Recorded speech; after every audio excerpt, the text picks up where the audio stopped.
Hello，大家好，我係龍生啊。香洲北圍坦洲咧，湖心新城啊，如今單價咧都1.1萬蚊一平方米啦。咁總價咧50到100萬咧即可上車啊。咁同樣嘅預算咧，邊一個係踩坑，邊一個係抄底咧？咁今日龍生咧就專為香港朋友咧，從呢個往返嘅香港嘅交通啊、生活配套啊、跨境就醫醫療3大方面咧，深度拆解分享呢3個片區啊。咁大灣區揾樓咧，龍生幫手啊！咁我哋先睇北圍啦。咁唔少香港嘅朋友咧，之前被呢個北圍嘅科創概念吸引啊。從當年嘅3萬一平嘅高崗咧，跌至如今嘅1.1萬咧，任選啊。咁自駕到港珠澳大橋口岸咧，約40分鐘啊。通勤往返香港嘅時間咧係偏耐啊。咁近期咧15嘅深珠通道前期規劃落地咧，唔少一手樓盤嘅發展商咧直接係封盤唔賣啊。咁只餘下咧2個樓盤到3個樓盤在售啊。咁現階段呢個片區咧，佢嘅生活配套咧係比較薄弱嘅。咁買餸咧都要去到5公里之外嘅高新寶龍城啊。咁生活嘅便利性咧係不足啊，尤其是夜間人氣低啊，好似鬼城咁樣啊。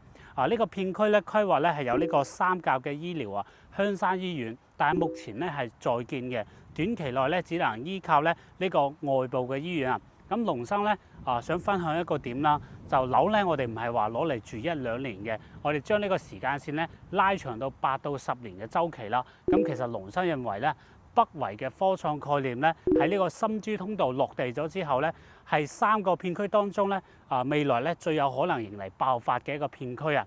咁而家咧1.1萬咧可以入住我哋香洲嘅主城區一個低門檻啊！咁適合邊一啲人群咧？首先咧就係適合喺呢個珠海高新區工作嘅人群啊！同埋咧願意去等呢個未來紅利嘅一個朋友。咁再睇翻我哋嘅坦洲啦，係號稱我哋嘅珠海後花園啊！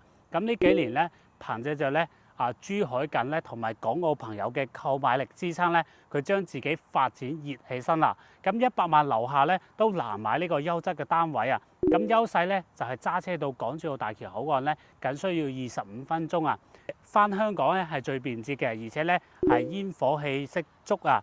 有呢個優越城嘅商業啦，仲臨近呢個珠海嘅山姆啊、華發商都啊、環宇城啊等等嘅。但係你唔好唔記得啊，佢係屬於中山嘅鎮府啊，唔係珠海嘅區啊。咁學區社保醫療啊、二手嘅流通咧，均係按呢個中山嘅標準啊。咁坦洲嘅天花板咧已經被中山鄉鎮幾個字咧係鎖住咗啊！咁10年之後咧，北圍啊、湖心新城啊係有機會會趕超呢個坦洲啊！咁坦洲又適合邊個咧？